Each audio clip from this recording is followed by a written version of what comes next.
Hey, hello guys, it's How to Tech Simplified, and today I'm going to show you how you can easily change your Discord avatar, your profile picture. Now it's a very easy process, so let's get straight into it. The first thing that you want to do is open up your Discord application and sign in to the account which you want to change the avatar for.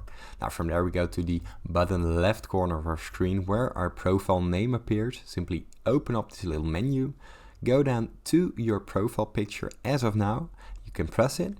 And here you can't change it, but what you can do is go to edit profile, and inside the edit profile use the user profile. Now from here you can go and change the avatar right here. Now you can remove the avatar, but here you can change it, and here you can upload a image as you can see right here, and you can choose whatever image you would like.